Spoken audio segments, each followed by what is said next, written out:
जय हिंद दोस्तों।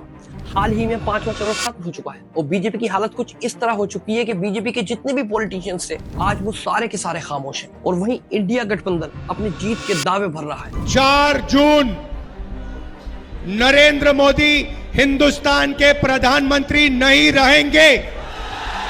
और आजकल हाल ही में हमारे प्रधानमंत्री नरेंद्र मोदी जी, उनकी जो हालत हुई है वो अपने किसी भी संकल्प को याद नहीं कर पा रहे हैं। वो कल कुछ कहते हैं और परसों कुछ कहते हैं, अतरसों कुछ कहते हैं। इस बात को तो आज पूरा देश जानता ही है। और इस 5वें चरण के खत्म होने तक हमारे प्राइम मिनिस्टर नरेंद्र मोदी जी के कई सारे रूप अब तक सामने आ चुके हैं। वो पिछले एक दिन की भी अपनी बात को याद नहीं कर पाते। मैं जिस दिन हिंदू मुसलमान करूंगा ना, उस दिन मैं सार्वजनिक जीवन में रहने योग्य नहीं रहूंगा और मैं हिंदू मुसलमान नहीं करूंगा। मुस्लिम कोटा निकाला था, उसको हमने खत्म कर दिया। ये फंस गया। ये संपत्ति इकट्ठी करके किसको बांटेंगे? जिनके ज्यादा बच्चे हैं उनको बांटेंगे, घुसपैठियों को बांटेंगे। क्या बोला तूने? जो सोच आजादी के आंदोलन के समय मुस्लिम लीग में थी, झूठ बोल रहा है। एक ही काम, झूठ बोलो, झूठ बोलो, झूठ बोलो।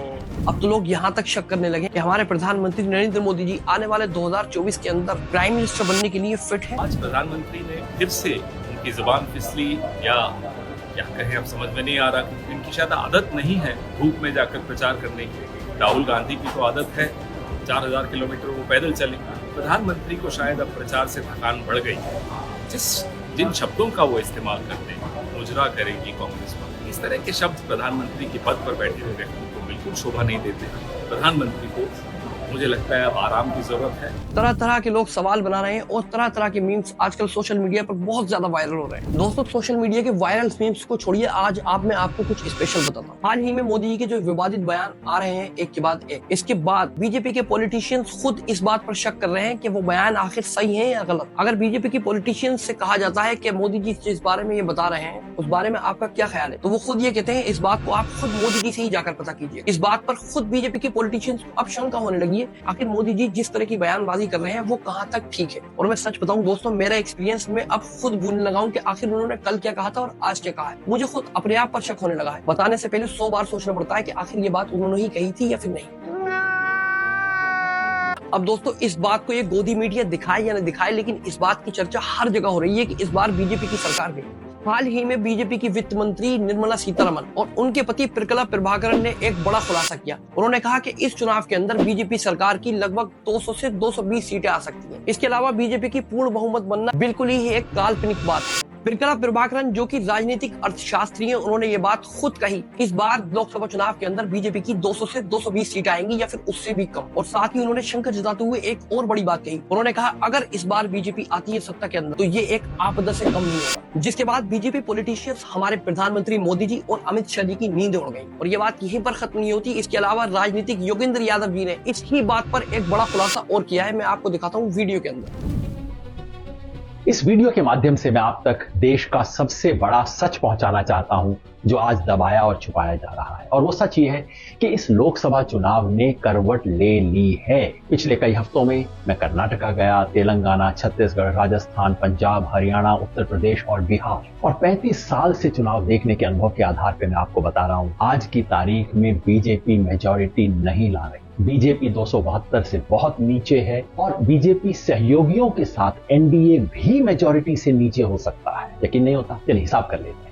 2019 में बीजेपी को आई थी 303 सीट और अपने सहयोगियों के साथ एनडीए को मिला के आई थी 353। अब एक एक स्टेट में देखिए क्या नुकसान और फायदा होता है। कर्नाटका 28 में से 26 एनडीए के पास हैं और उन्हें कम से कम 10 सीट का नुकसान है। महाराष्ट्र में 48 पे 42 में बैठा एनडीए कम से कम 20 सीट हार रहा है। राजस्थान में और गुजरात में 51 में से 51 सीट इनके पास है। दोनों में मिला के कम से कम 10 सीट का नुकसान और हो रहा है। हरियाणा, पंजाब, चंडीगढ़, हिमाचल प्रदेश और साथ में जोड़ लीजिए दिल्ली, इनमें मिला के कम से कम 10 सीट का नुकसान हो रहा है। अब आइए मध्य प्रदेश, छत्तीसगढ़ और झारखंड को मिला लीजिए, यहाँ ज्यादा नहीं लेकिन इन तीनों में मिला के 10 सीट का और नुकसान हो रहा है। बच गया उत्तर प्रदेश, साथ में जोड़ लीजिए उत्तराखंड, मिला के पिछली बार 69 सीटें इनके पास थी, यहाँ कम से कम 15 सीट का नुकसान है। और फिर बिहार 40 में से 39 सीट पे बैठी हुई एनडीए को कम से कम 15 सीट का नुकसान और है। कुल मिला के अब तक हो गया 90 का हिसाब।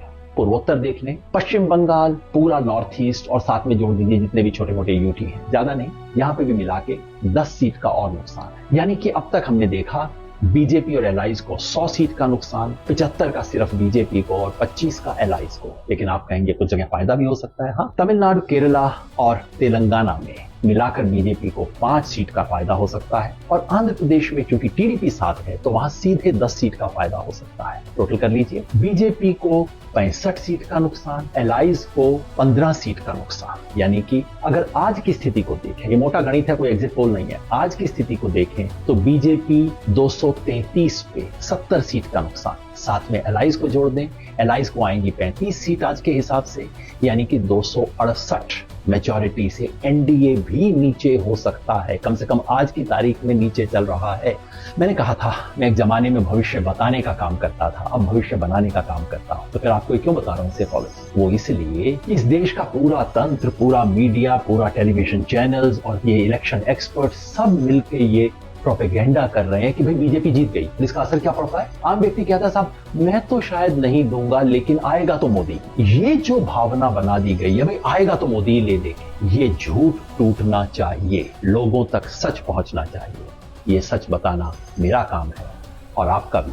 शेयर जरूर कीजिएगा। वहीं दोस्तों बीजेपी के पिछले 10 साल के कार्यकाल और इस 5वें चरण के समाप्त होने तक अगर हम बात करें पब्लिक की प्रतिक्रिया की, तो पब्लिक जोर जोर से चीख चीख कर ये बात खुद बोल रही है कि अब आप मोदी जी बस करें और आप जाएं। चाहते हैं मोदी जी झोला उठाओ आप चले जाओ, बहुत परेशान हो गए मोदी जी, आपकी गारंटी नहीं चाहिए, आप पे विश्वास नहीं है, मोदी जी इतने दुखी हो गए, बजरंगबली के मंदिर के यहाँ नाक रगड़ लगे, नाक घिसवा देगा पूरी की पूरी, पर मोदी जी चले जाओ, बड़े परेशान हो गए मोदी जी, पूरी जनता परेशान है। और साथ ही लोगों को इस 10 साल के कार्यकाल के अंदर एक बात और समझ आ गई दोस्तों कि बीजेपी के पॉलिटिशियंस के पास मंदिर, मस्जिद, मुसलमान, हिंदू और पाकिस्तान, इन 3 मुद्दों के अलावा और कोई मुद्दा नहीं है जिस पर वो वोट लें और जिस पर वो राजनीति करें। देखिए अंजना जी, ऐसा है कि 8 साल हो गया भारतीय जनता पार्टी के गर्भ से विकास नहीं पैदा हुआ।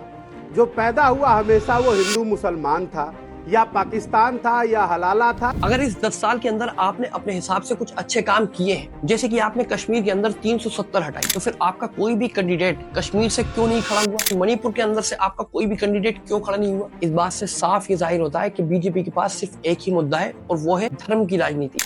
आज हिंदुस्तान के अंदर हरियाणा स्टेट में सबसे ज्यादा बेरोजगारी। ये हरियाणा का एक लड़का है जो कि बीच लाइव डिबेट के अंदर अपना सवाल करता है। ये लड़का सवाल करता है कि बेरोजगारी हरियाणा के अंदर आज चरम पर है। आखिर सरकार उस बेरोजगारी को दूर करने के लिए हमारे लिए क्या कर रही है? मैं हरियाणा से आता हूँ, पिछले 7-8 साल से आपकी सरकार है वहाँ बेरोजगारी चरम पे है। पूरे देश में सब बेरोजगारी में हरियाणा सबसे ऊपर है। तो आप ये बताइए कि वहाँ बेरोजगारी कैसे कम? जवाब दीजिए साहब। कश्मीरी पंडितों का क्या गुनाह था? आप अरे भाई रोजगार में कश्मीरी पंडित कहाँ से आ गए? क्यों नहीं है?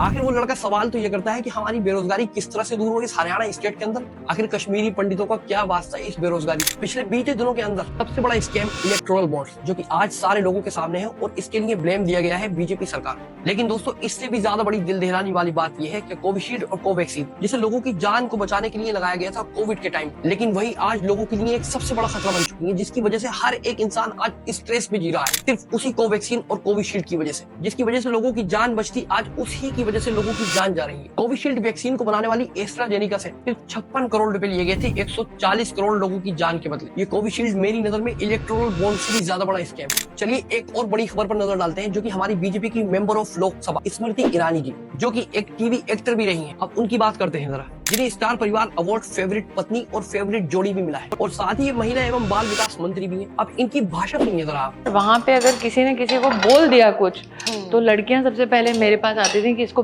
पेलना है, इसको पीटना है। ये वही स्मृति ईरानी जी है जो कि संसद के अंदर राहुल गांधी की जरा सी बात पर हंगामा मचा देती थी। दोस्तों एक और आपको बड़ी खबर बताता हूँ कि नॉर्थ दिल्ली की कॉन्स्टिट्यूंसी से इंडिया अलायंस से कन्हैया कुमार खड़े हो रहे हैं और बीजेपी की तरफ से मनोज तिवारी खड़े हो रहे हैं। ये जो लड़का है मनोज तिवारी के साथ इसकी काफी सारी पिक्चर्स देखी जाती है। ये अचानक ही बीच रैली के अंदर जाकर कन्हैया कुमार पर हमला कर देता है और इसके बाद ये कहता है कि कन्हैया कुमार पर इसने इसलिए हमला किया था कि कन्हैया कुमार ने टुकड़े टुकड़े गैंग का नारा लगाया। आप खुद देख लीजिए इसके मुंह से क्या बोल रहा है। कन्हैया लाल ने नारे लगाए थे कि भारत तेरे टुकड़े हो, मुंह पे सही फेंक कर मुंह पे चाटा देकर जवाब दिया है कि भारत के टुकड़े कोई नहीं कर सकता जब तक हमारे जैसे सनातनी शेर जिंदा है। और जब इस बात के बारे में मनोज तिवारी जी से पता किया गया तो वो खुद इस बात को ये कहते हैं कि मैंने सिर्फ इस बात को सुना है। यही ऐसा वीडियो क्लिप नहीं मिला जिसमें कन्हैया कुमार खुद कह रहे हो, वो कहीं दिखाई नहीं दिया। मैं ऐसा सुना हूँ और बहुत सारे लोगों ने बताया और जो ऑडियो वीडियो चल रहे थे उसको भी देखा हूँ। मुझे पूरी तरह से इस बात के बारे में बिल्कुल नहीं पता। और साथ ही होम मिनिस्ट्री और आरटीआई से जब इस बारे में पूछा गया तो उन्होंने बताया कि वो एक फेक वीडियो था। दोस्तों, ये वही लोग हैं जो व्हाट्सएप यूनिवर्सिटी के अंदर पढ़ते हैं और व्हाट्सएप यूनिवर्सिटी के अंदर आए हुए मैसेजों को सिर्फ और उन्हीं मैसेजों को फॉलो करते हैं। दोस्तों, सिर्फ मैं आपसे इतनी रिक्वेस्ट करना चाहूंगा कि आप इस व्हाट्सएप यूनिवर्सिटी से दूर रहें